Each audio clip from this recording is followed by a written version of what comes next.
हाँ तो बच्चों लास्ट वीडियो में हम शॉर्ट पॉइंट पढ़ रहे थे। अब वही शॉर्ट पॉइंट यहाँ से स्टार्ट करते हैं। तो हम पढ़ रहे थे कि कोई क्यू चार्ज है और वो किसी क्यूब के किसी एक कॉर्नर पर रखा है, तो वो कितना क्यूब से कितना इलेक्ट्रिक फ्लक्स पास होगा। अब जैसा कि हमें पता है गॉस थ्योरम से कि कोई भी क्यू चार्ज कितना इलेक्ट्रिक फ्लक्स प्रोड्यूस करेगा, क्यू अपॉन एप्सिलॉन नॉट। कितना? Q upon epsilon not. अब थोड़ा सोचते हैं कि ये क्यू चार्ज जो है क्यू अपॉन एप्सिलॉन नॉट जो हमारा इलेक्ट्रिक फ्लक्स पास करेगा, वो प्रोड्यूस करेगा, वो चारों ओर करेगा अपने। अब चारों ओर आप ये बताइए चारों ओर कितना एंगल बनेगा, कितना सॉलिड एंगल बनेगा? 2 पाई 360। 360 सॉलिड एंगल नहीं है, हम सॉलिड बात कर रहे हैं। जैसा एक समझो क्रिकेट की बॉल, लेदर की बॉल, ठीक है। स्पेयर की बात नहीं कर रहे, स्पेयर 360 एंगल सबटेंड करेगा, लेकिन अगर एक सॉलिड की बात करेंगे, सॉलिड जैसे क्रिकेट की बॉल, तो वो सॉलिड एंगल कितना सबटेंड करेगी? 4 पाई, ठीक है। तो अब हमें पता है क्यू चार्ज कितना इलेक्ट्रिक फ्लक्स पास प्रोड्यूस करता है, क्यू अपॉन एप्सिलॉन नॉट। कितना? Q upon epsilon not. इसका मतलब 4 पाई एंगल पे वो कितना हमारा कितना इलेक्ट्रिक फ्लक्स प्रोड्यूस कर रहा है, क्यू अपॉन एप्सिलॉन नॉट। तो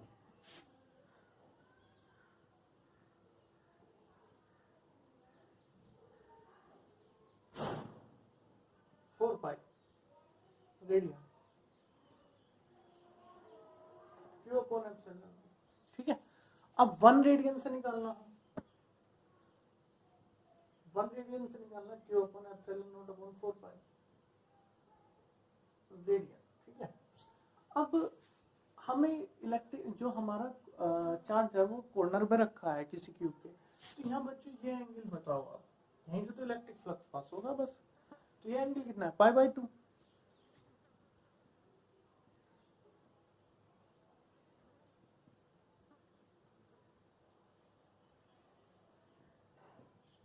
pi by 2 angle Q upon epsilon not 4 pi into pi by 2 Q upon F.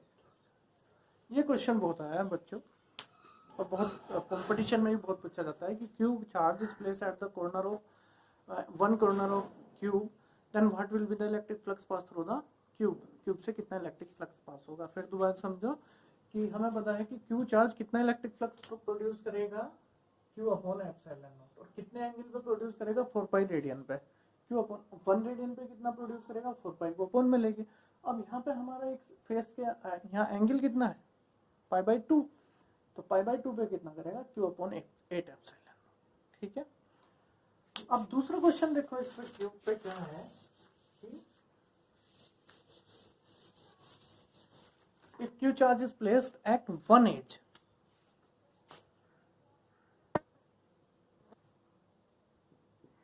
किसी एक एज पे, मतलब यहाँ पे हम अगर रख दें तो कितना इलेक्ट्रिक फ्लक्स पास होगा क्यूब से।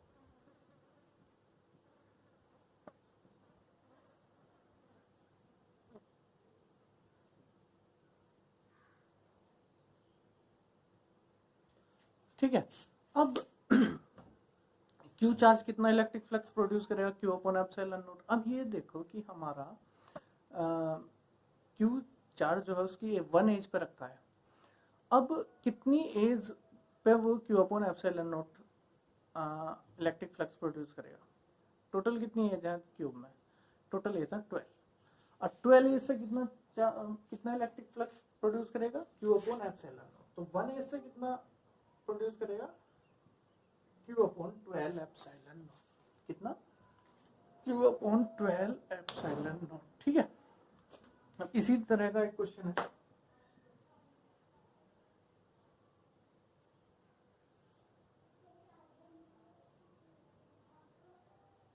Q charge is placed at the center of hemisphere of radius r, then what will be the electric flux pass through the hemisphere? Hemisphere से कितना इलेक्ट्रिक फ्लक्स पास होगा, ठीक है। तो मैं इसे स्पेयर मान लेता हूँ बच्चों, स्पेयर। अब पूरे स्पेयर का सॉलिड एंगल कितना है? 4 पाई, मतलब पूरा सॉलिड एंगल है। अब पूरे सॉलिड एंगल से वो कितना प्रोड्यूस करेगा इलेक्ट्रिक फ्लक्स, मतलब पूरे स्पेयर से कितना इलेक्ट्रिक फ्लक्स पास कर होगा?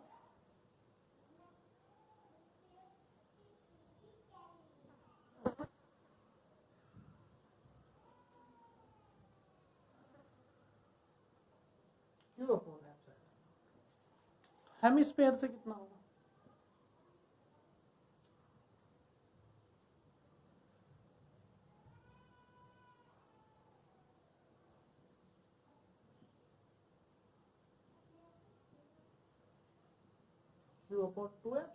हाफ कर दिया, ठीक है, समझ में आ गया। ठीक, नेक्स्ट चलते हैं हम।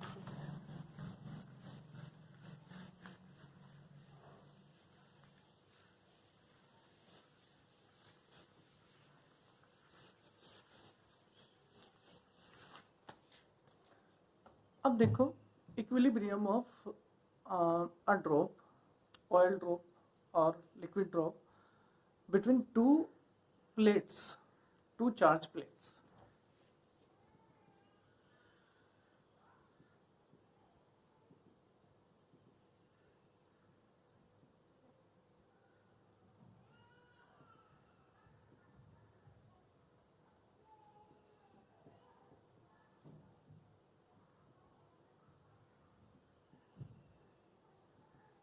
टू चार्ज प्लेट्स, ये दो चार्ज प्लेट हैं बच्चों,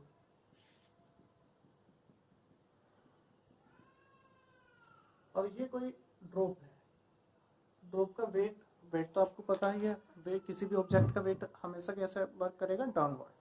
अब इस पे ये दो चार्ज प्लेट हैं, तो उनके बीच में क्या होगा, इलेक्ट्रिक फील्ड से क्या लगेगा, इलेक्ट्रिक फोर्स लगेगा, इलेक्ट्रिक फोर्स। तो ये बैलेंस होगी, इक्विलिब्रियम स्टेट में होगी when electric force equal to its weight. तो for equilibrium equal to mg, equal to mg, we know equal to F upon Q, equal to sorry electric force equal to its weight, equal to F upon Q, F equal to EQ। और यहाँ से हम ये electric field निकाल सकते हैं mg upon Q। तो इस पर न्यूमेरिकल टाइप क्वेश्चन है हमारे, और ये क्या है, equilibrium of liquid drop between two charge plate. तो a drop will be in equilibrium for when electric force and its weight are equal. F equal to mg, F equal to EQ और E equal to mg upon Q। ठीक है, इस फॉर्मूले की help से हम क्या निकाल लेंगे, हम निकाल लेंगे इलेक्ट्रिक फील्ड इंटेंसिटी। ठीक है, तो बच्चों ये हमारे इलेक्ट्रिक फ्लक्स के शॉर्ट पॉइंट थे कुछ, जो बहुत ही इम्पोर्टेंट थे, और इन पे बेस से हम क्वेश्चन करेंगे। अब हमारा इस चैप्टर में हम न्यूमेरिकल पढ़ेंगे, और एक टॉपिक है पढ़ेंगे verification of Coulomb's law by Gauss theorem. ठीक है, तो इस वीडियो के नेक्स्ट वीडियो में हम यही पढ़ेंगे, verification of Coulomb's law by Gauss theorem. और एक हम पढ़ेंगे कि गॉस थ्योरम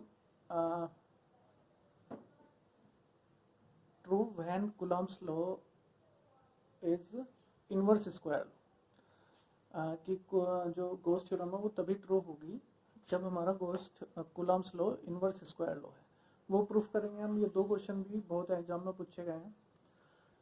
ठीक है, उसके बाद हमारा चैप्टर कंप्लीट, उसके बाद न्यूमेरिकल की बात करेंगे। ठीक है, थैंक यू।